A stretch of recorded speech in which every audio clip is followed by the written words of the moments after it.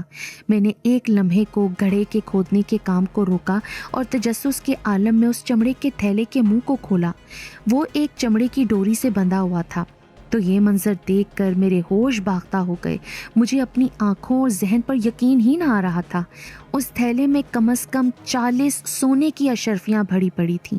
میں نے بہرحال فٹافٹ اسے ایک طرف رکھ کر پلے کو اس گھڑے میں دفنا دیا۔ میں نے جب آخری بار مرے ہوئے پلے کا بغور دیدار کیا تو یقین جانیے میرا فرط جذبات اور غم سے دل پھٹنے اور رونے کو آیا۔ مجھے اس پلے کی مردہ آنکھوں کو دیکھ کر یوں لگا جیسے کہ وہ مجھے کہہ رہا ہو، تو نے میری اور میرے مالک یعنی ملنگ بابا کی جو جان بچائی تھی اور جو ہم دونوں کا خیال رکھا تھا، یہ اس نیکی کا احسان ہے۔ اس پلے کی وجہ سے جو مجھے سونے کی 40 اشرفیاں ملی تھیں، ان کو میں نے ایک قدردان گورے کے ہاتھوں اچھی کثیر قیمت میں فروخت کیا۔ اس خزانے سے حاصل دولت سے نہ صرف میری بلکہ میرے خاندان کی معاشی لحاظ سے زندگی سنبھل گئی۔ پھر اس دن کے بعد سے میری دولت میں کبھی کمی نہیں آئی۔ میں ترقی پر ترقی کرتا چلا گیا اور آج نہ صرف پاکستان بلکہ دوسرے ممالک میں بھی میری جائیداد اور کاروبار ہے، اور یقیناً یہ سب کچھ اس بریمام کے ملنگ بابا اور اس کے پلے کی خدمت اور ان کی دی گئی دعا کا ثمر ہے۔